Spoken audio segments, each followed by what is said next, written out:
with, this idea. Like Rob Whitaker, he does a lot of these evangelism seminars. Tim Wilkes, before he died, with Fishers of Men. I mean, there's a lot of guys that has done a lot of good things about evangelism. And what always people find is that anytime they do one of these seminars, wherever they're at or whatever the case may be, is that this is really easy.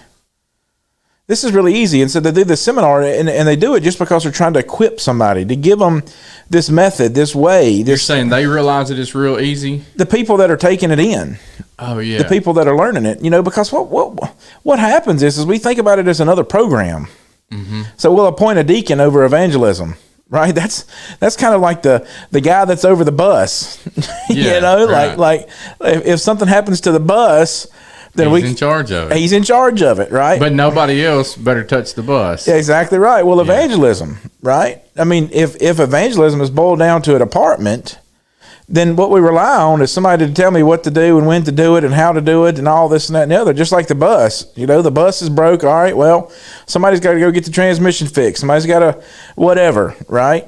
But no, I mean, it is the way that God chose to spread the gospel. Yeah, and it's so if you're in leadership in the church, like if you got a deacon over evangelism, like you can keep doing what you're doing, but all you're doing is telling everybody else they don't have to do anything. Right. Or and he could be, or hopefully there would be a person in that position who would be trying to steer others. Yeah, and there's nothing wrong with if this guy has good leadership qualities, good motivational skills, good, all those things are what, when you think about the guy that's your evangelism leader, he should be the guy that should be able to help you with, so you got, so you think, let's talk about evangelism for a minute. Let's just break it down a little bit, because sometimes we think about it's this, toting my Bible to go see somebody, right? Well, I mean, you think about this, there are 1, 2, 3 people that my family is working on right now that was brought to us by somebody else, right? That's evangelism. That's evangelism. On the other people, yeah. On the other people, right? And so, if you got a guy that's the evangelism guy, maybe he's a good facilitator of like, okay, listen, I got this guy that I work with, and I really need some, is there any way we can get this guy together with this other guy that's got this really good personality, or he's good at setting up Bible studies, or so whatever. Some people call that like a connections person, or I don't know what you call it, but it's the dude, right? I just need the dude, get me the dude, right? The dude that does what? Well, I don't know. You have to. There has to be a need before there's a dude, right? Yeah. And so, so essentially, evangelism is the absolute core fundamental principle of the church. Last night we were talking about in our class, great churches have great homes, and we're talking about some mistakes to avoid. And one of the challenges that we have faced for many generations now is that the reason why they get so upset when we start talking about Jesus is because they've been real comfortable with Jesus as long as we kept him in the building. Yeah, let me keep Jesus where I want him. Yeah, so the world is perfectly fine with us keeping Jesus in the church building. But when we bring him outside the building, that's when they get real uncomfortable. But you see, that's what God wanted us to do. He could have chose a million different ways to get the gospel out, but he just chose us. That's right, and that's what's crazy. And I think you were one of the ones that really brought that to light to me. Just not that I didn't know that it wasn't my responsibility, but some of my favorite conversations with you have been like in your garage and in Virginia and just working on something. And but some of your best sermons were there. And at least the most important was to me, but just thinking about why in the world did God put the gospel on the backs of men, I'll never know it.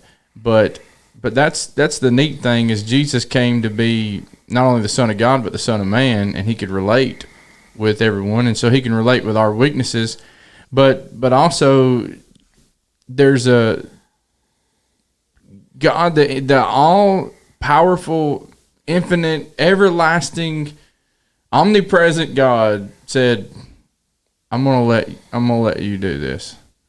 And it just baffles me. What I think about is that, so oftentimes somebody, my boss, I had this little short guy that was my boss, and I loved Dex. He was so awesome, and he would come to me, and he always called me Big Mans. I don't know why I was plural. Big Mans. He called me plural Big Mans. Maybe I'm so fat like it's plural now, right? But Dex would come to me, and he would say, "Listen, I need you to do something for me," and whenever he said that, I knew it was going to be something really kind of weird, unique thing that had to be done. And I knew it was always going to be a challenge when he said that, and I never knew what it was going to be. I'm hanging off a ladder, beating on something for the rest of the day to fix something in the freezing cold, or am I making something from scratch? What does that mean? But he would come to me because he'd have confidence and I can do whatever it was, and I wouldn't even really know what it was. And so God, long before he made you and long before he did it, the plan was to send Jesus. Mm-hmm. The plan was to send Jesus. That's Ephesians 1, right? Predestined us for adoption, right? Before the foundation of the world. All these things. Hebrews 1:1. In many ways, in many manners, God spoke to our fathers, but through the prophets. But in these last days, spoken to us by His Son. He's spoken to us by His Son, and His Son. The last thing His Son said was, "Listen, you go into the world, and I got this really important thing for you to do. You go into the world, and you preach the gospel." That's right. And so who He told that to were pretty much, 11 guys. Later, they're going to add Matthias to it, but he's telling that to just everyday people and everyday guys, commercial fishermen, tax collectors, a zealot. There's just everyday people, and they took the gospel and changed the world, not because of the messenger, but because of the message. That's right. And that's what that's the awesome part of the gospel, is that when Jesus moved the stone, He gave us a story to move the world. Amen. And so, yeah, good one. Don't we have one? Maybe. Yeah. It kind of loses itself when you wait. Right. But the awesome thing is that it's Bob, I just wish so much that I could get every Christian in the world in some kind of way and just help them understand that I promise you can be successful at this. I promise you can be successful at this. And it's when everybody reads the Muscle and the Shovel book, for example, mm-hmm. they don't really think about Michael. They all think about Randall, the guy that was telling Michael, yeah. The whole little shooting match there, right? Leading him to Jesus. And you know why? It's because everybody wants to be like him. Every single person can be like him. That's right, you can. And some people go, well, I'm just not qualified to do that. And I just look at the scriptures that talk about the fact that God didn't call the qualified, He qualifies the called. Wow, that's a good one. And so, and that's when you truly think about it, like when you become a Christian, God is going to use your unique abilities and your talents and your personality to reach somebody that somebody else can't. And that's exactly what He requires of you, is what you got. Yeah. That's what He requires of you, is what you got. That's right. When I look at Romans chapter 8, he says, "What shall we say to these things? If God is for us, who can be against us? Who did not spare His own Son, but delivered Him up for us all? How shall He not with Him also freely give us all things?" So He's going to give us these things, and who shall bring a charge against God's elect? It's God who justifies, and not somebody else. But in the verses before that, verse 28 of Romans 8, we know that all things work together for good to those who love God, to those who are called according to His purpose. And it's not saying that everything's going to work together for good for you today. You might have a bad day today and go, well, things didn't work together good for me today. But it's for those who are called according to His purpose and not according to our own purpose. And that's why, James said, hey, when you pray and they don't get answered, it's because you're praying amiss. You're asking these things that are going to be for your own benefit. And so many times that's the way that I feel like that too many Christians are living their lives. It's for us, and that's our human nature, is to want to live for me. We're all guilty of it at times. And he says, look, when you're called according to his purpose, these things are going to work together because God's purpose is that all men might be saved. Mm-hmm. And when we live our lives in that way, this says, okay, I'm just going to invest in this, and I'm expecting nothing out in return. That's right. And we're just going to see where the Lord takes it. And you know, the hard part with it is the steadfastness, right? Mm-hmm. Because you think about, that's what I struggle with at times. Well, you think about your successes and versus your, you know. So here's something that I've learned. Okay, I have learned, and for a long time I used to keep record of this, that over 90% of the people that I ask, if you would like to study the Bible with me, however that question is asked to them, right, setting up a Bible study, over 90% of the people, you know what they always say? Yes. Yes. It would have been real bad if it would have been no. Yeah, right. Yes, they say yes. And now, that's awesome. But you think about this. Do I baptize 90% of them? No. No. And out of the ones that we baptize, how many of them remain faithful? That's a whole nother, you know, you keep necking it down and you're necking it down. But I'm going to tell you right now, Bob, I have got some of the most awesome victory stories that you could ever imagine with people that I've converted. Oh, yeah. And I'm telling you, you live for them stories. That's right. You live for them because, you know, there are people right now that I'm telling you that I'm thinking about them. I can see their faces, and I can see him, and then I can see his wife, and then I can see his kids, and then I can see his family, you know, his cousins, then I can see the guys that he's working with, that they're actively seeking to teach them what God would have them to do to go to heaven. Mm-hmm. And you know what you really have is a true conversion. A conversion, that's right. And I remember I was working on this one guy's truck one time, and he had broke a motor mount on it. And I'm up in the wheel well of this thing, and I don't fit in the wheel well about anything, right? And I'm welding this motor mount on it. It's just rusted off, and I'm welding a new motor mount back on the side of the frame for him. It's got to be like a big old D8. Yeah, cat. You're right, exactly. You know, fit up in the wheel well. Yes, but it wasn't. It was about a 95 model F-150. So I'm in there with a shoehorn, right?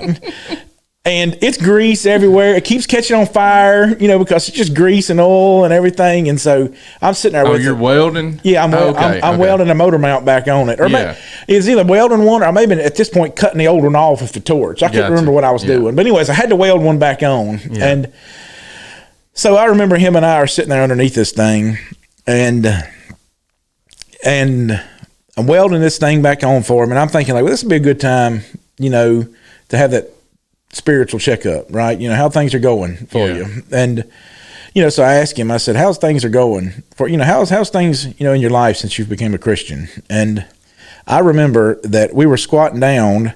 Like I said, I'm bowed up inside this fender well. Mm-hmm. He lays a wrench down and he stands up, and I kind of pull out of this thing and I stand up, and we're standing eye to eye, and he looks me square in the eyes and he said, "You'll never imagine how much it's changed my life." Mm. And I remember thinking right then, because, like, you know, he lays it down, I'm thinking, all right, what's he getting ready to do, right? Yeah. But he says, "You can't imagine how much it's changed my life." And I remember thinking, got it. Yeah. Got it. And so, you know, for every story like that I have, I've got 10 failures. Oh, yeah, me too. And I don't mean that I failed. I just mean that it just shows me that my Lord was right. Yeah, and I remember being all nervous about trying to teach people the gospel, and of course the first person I tried to teach the gospel, I failed. I was 16, and then I remember going and talking to just beginning to talk to teenagers and telling them about the Bible. And of course, you know, you don't want to steer anybody wrong, but you're scared to death, right? Yeah, I was scared to death, but at the same time, you know, teens were, you know, they were real receptive of hearing about Jesus. And that's really what it boils down to, is telling them about Jesus and how to contact the blood. Every Christian that becomes a Christian can tell somebody how they did it. Mm-hmm. And that's the thing, is I ask people, like, what did the Lord do for you? And they're like, And it's like, what did he bring you from? Where are you at today? What did Jesus do for you? And every Christian should be able to say that. And if you can't, I just dare to say that, do you really understand what he really did for you? And is salvation really there? Are you truly living by faith? And that's the thing is, so when Jesus, we make this real hard, and he put it to us real simple in Matthew chapter 10, and he says in Matthew 10, he's talking about, hey, whoever receives you receives me, and he who receives me receives him who sent me. That's in verse 40. But you get down to verse 42 of Matthew 10, and he says, and whoever gives one of these little ones only a cup of cold water in the name of a disciple, assuredly I say to you, he shall by no means lose his reward. You know what that is? That's the heart of evangelism. Mm-hmm. Everything done, everything that your motivation behind it is evangelism, is then in turn evangelism. Why do you think that Paul wants to collect all this money for the poor saints at Jerusalem? Yeah, so to spread the gospel. Yeah, it wasn't about, let's separate out the poor saints at Jerusalem. But no. We got an opportunity. You remember he says there's a great door's been opened to me in Ephesus. There's just all these. So what I really want people to understand is that you can do it. You're going to make mistakes. I can't tell you the mistakes that I've made. I just remember that I set goals in my life.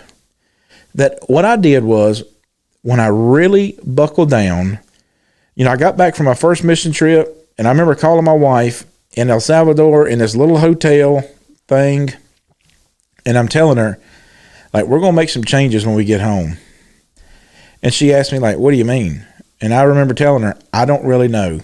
I just know we got to make some changes. And so I'm thinking, like, I'm not going to come down here and spend a week. She's wondering, like, are you coming home? What's he mean? Yeah. Did you bring one back with you? Yeah. But I'm just so thankful that I got a wife that, that's willing to be led and wants to grow and wants to do the right thing. And because I said, I'm just going to ask 100 people to study the Bible with me. Yeah. I just set a goal. I'm going to ask 100 people to study the Bible with me this year. And so that's what I started doing. I just started asking people. I mean, first thing I did was went over to my neighbor's house that I'd never met before. I hadn't lived there long. I was like, I'm gonna just go over here, bang on the door. And I remember, like, trying my best to figure out how I can ask him. And there's even that awkward pause. And I'm sitting there thinking, like, I'm not leaving to ask this guy. And he's sitting there looking at me like, what? And finally I come out with, and he's like, oh, well, yeah, maybe sometime. I remember thinking, maybe sometime down the road. Yeah, right. Well, it never happened. Yeah. Right. But it won't long, and I started asking to everybody that I could come across. Yeah, and sometimes, that can even be intimidating for people. And then it's like, well, what happens whenever somebody says yes? Yeah, well, I just didn't know, Bob. Mm-hmm. Only thing I did was I just said, I am going to do this. Yeah, that's right. There was, by and large, there was nobody really around.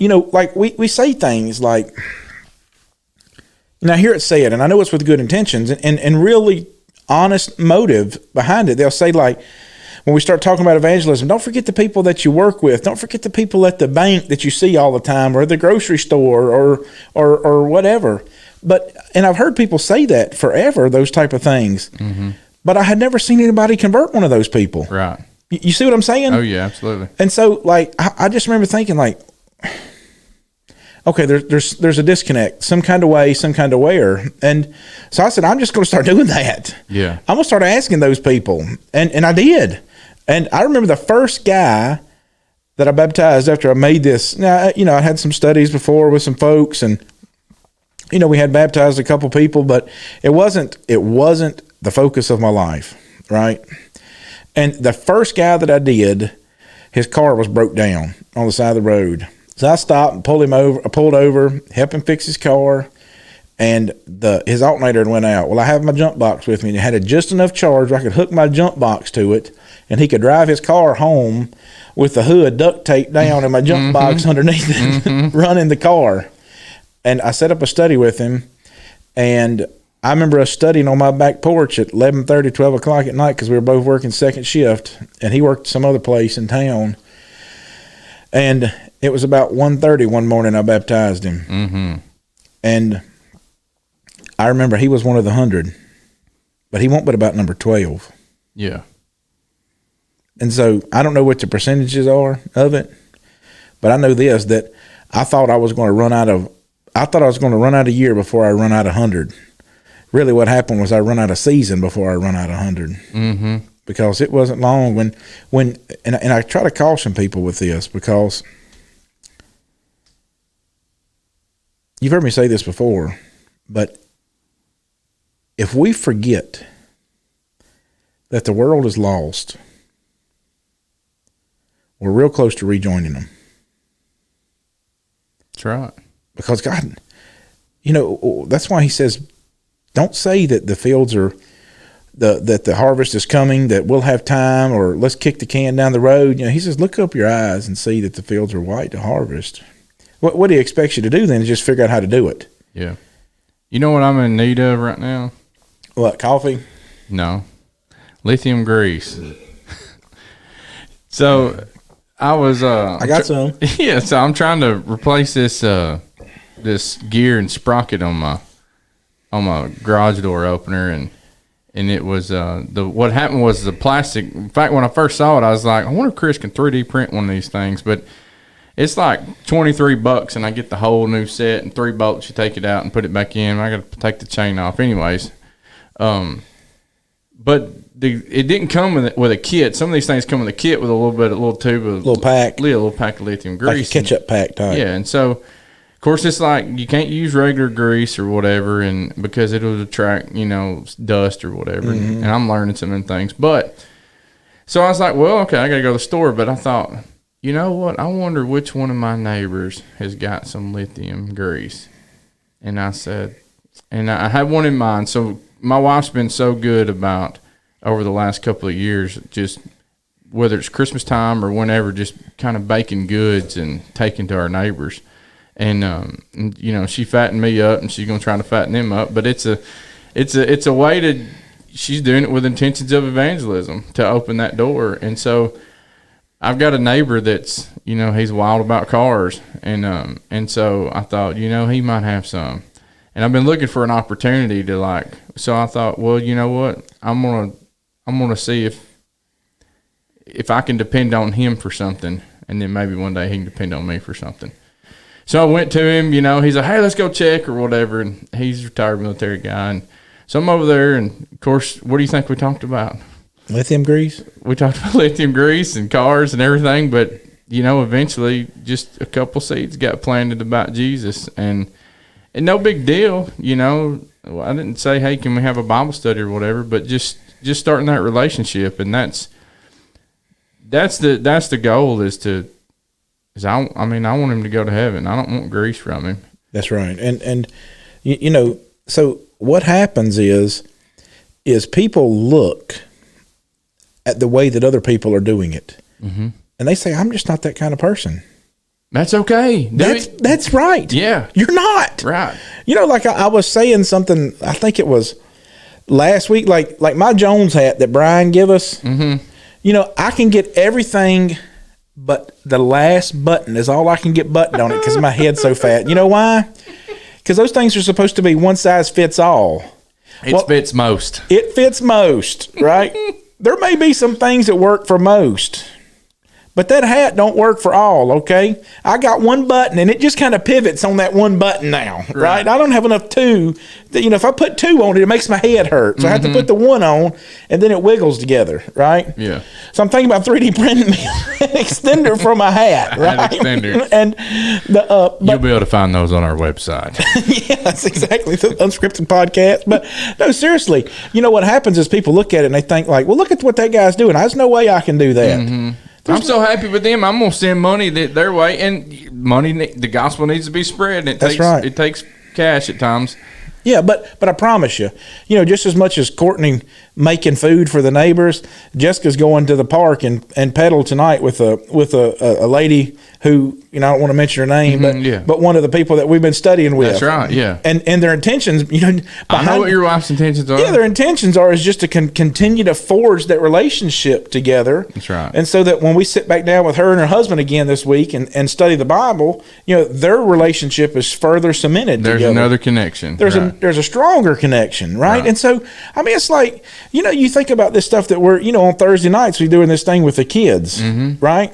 Well, the interesting thing about that is tomorrow, on Thursday nights, we got this class that we're doing with the kids. We're teaching them a lot of vocational trades, and they're learning a lot of cool stuff, and it's really fun. I'm learning a lot. They're having a blast with it. I'm having a blast. And I am too, because, now we've got people from the college that are coming over here working with us.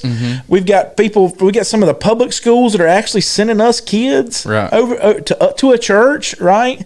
I got to go in the morning to Ellisville to the community college up there, because you can call it what you want. Providence would have me in the machine shop teacher at Ellisville Community College. I'm going up there at 9 o'clock in the morning for their program. But do you think I love making stuff. I do. Yeah. I love making stuff. But more than importantly, I want to make disciples. You want them to go to heaven. Exactly right. I want them to go to heaven. And that's what Jesus tells us. He's like, look, that's what he told them. You go and you make disciples, and you baptize them, and it's just the bottom line, and that's what we're supposed to be doing, and that's what every Christian should be doing, and not just be putting it on the backs of the preacher or the deacon over evangelism.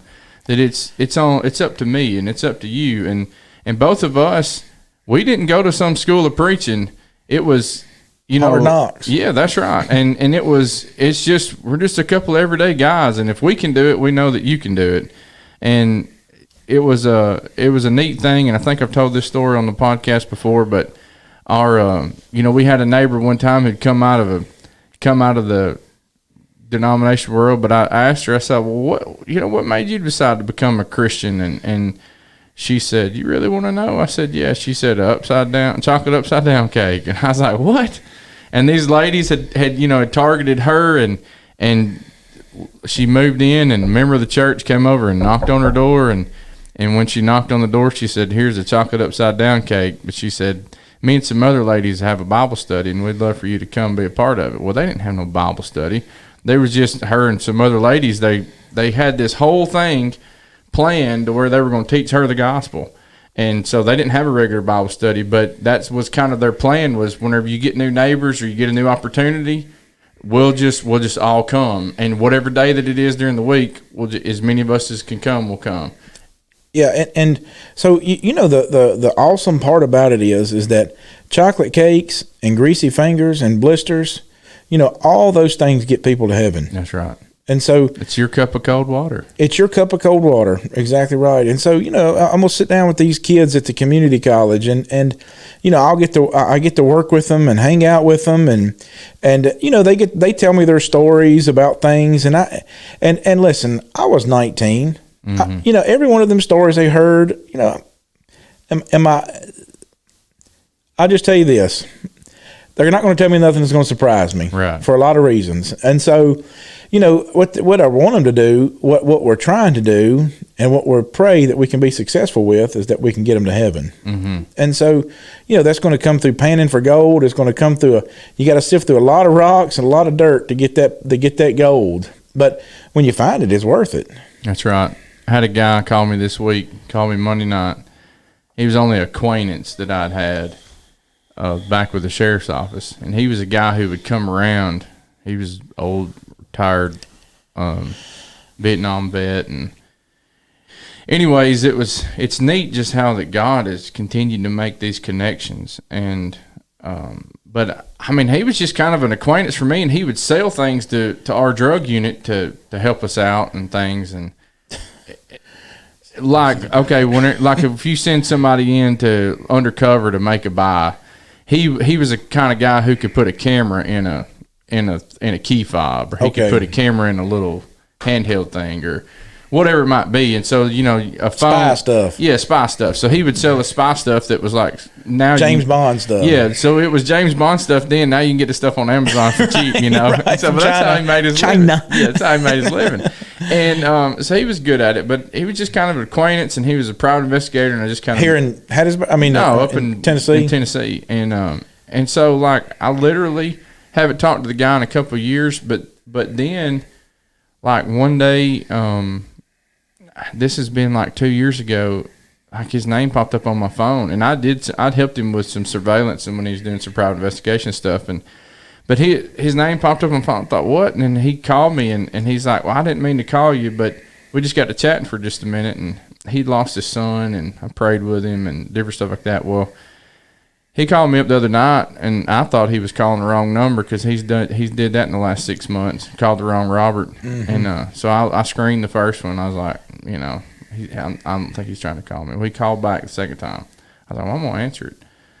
Answered it up, and he's like, man, I've just always thought a lot of you, and I get scared when I hear those. You don't know if somebody's fixing to check out or what. Right. And he just said, I don't know what it is, but I got to get right with the Lord. And this man's on hospice. And so, you know, we began talking and studying, and we're going to continue to study. And it's you just never know, but that was a seed that was planted, you know, 10 years ago that is now coming about to fruition. And so you never know what you might be doing. So the things that you do today and the way that you live your life, just live it so that one day you can teach that person the gospel. Plant those seeds. Plant those seeds. Right. This is the Unscripted Podcast.